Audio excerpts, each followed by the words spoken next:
So this is Hannah Hernandez, and she does some work on the ground, some groundwork. She goes and does a lot of stuff like ROL, like goes up when there's protests going on. Obviously, I've reacted to videos like that before on my channel, and this is she's in Minneapolis right now, and she's gonna show the culture there, how the culture is changing. As you may know, there's a guy named Omar Patel running for mayor, and he's probably going to win, just like in New York. But this is Minneapolis right now. Um, and let's go ahead and see what it looks like down there.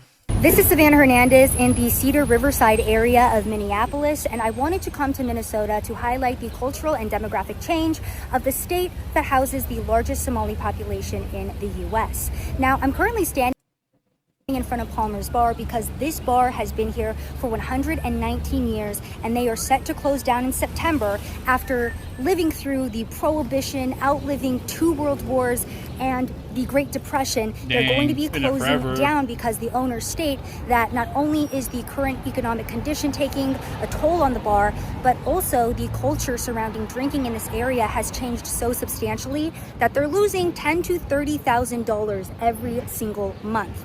Now, this is not the only bar on this strip of land that is closed down, by the way.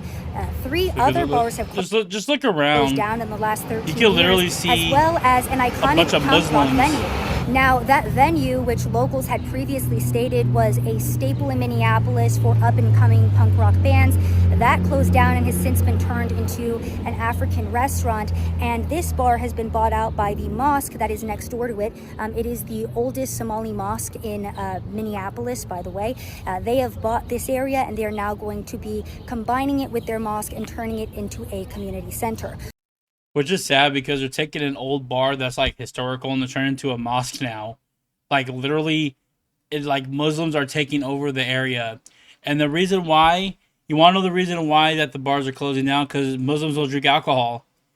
They could commit a bunch of heinous acts, but they can't drink alcohol. That's against their Quran or whatever. So that's why all these bars are going out of business. If you go to anywhere like Saudi Arabia or whatever, there's a lot of dry areas where there's no alcohol.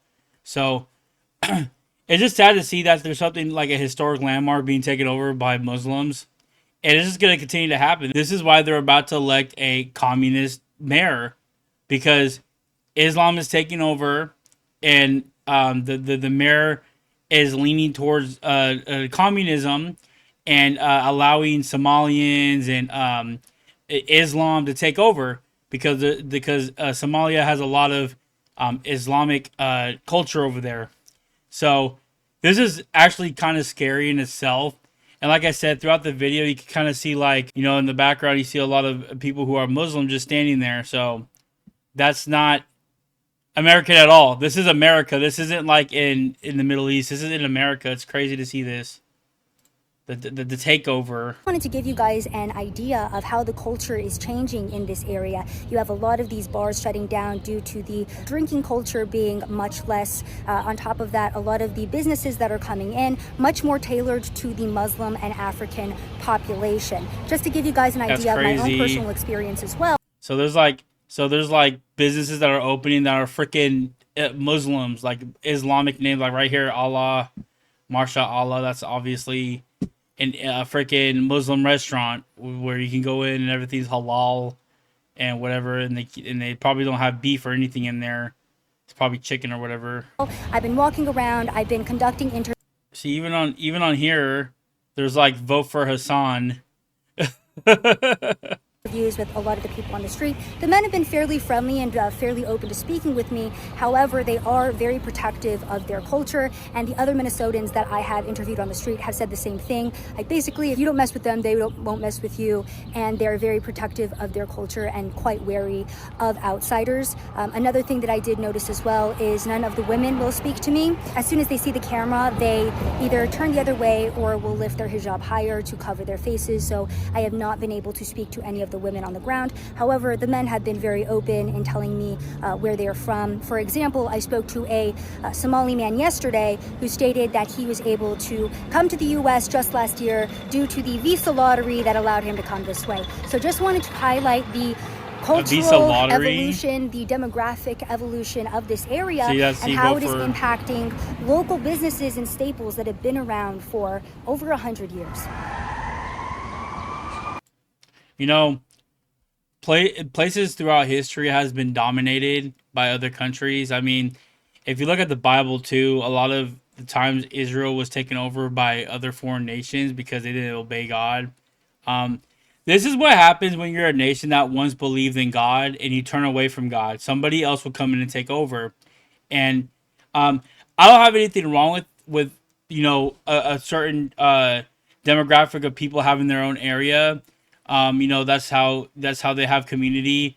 But I guarantee everybody here doesn't like America. They're anti-American, and that's an issue. Let's say if you're Jewish, right, and you have like a Jewish area, Jewish little town, and you have a bunch of Jewish people there. That's fine as long as you love America and you do what you need to do and you're not trying to start like a rise up against America. This area might actually get taken over by Islam. This might be an area that might get taken over. Um, I don't know what the Constitution has to say about that. I don't know if the federal government will step in if he does win and he finds out to be like a communist or something like that.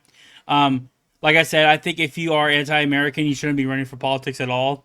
And I hope they catch this person, in the act, find some dirt, find some concrete proof to kick him out of office if he wins. Because the guy that's about to win, he's really he can't even say socialist as communist because just they literally are taking money from other people who are doing well and distributing it to their people.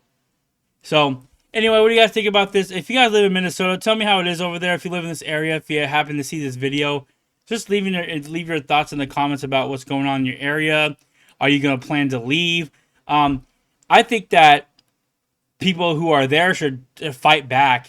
It's hard to say so. It might be a long fight, but you guys got to start fighting back and taking back your area.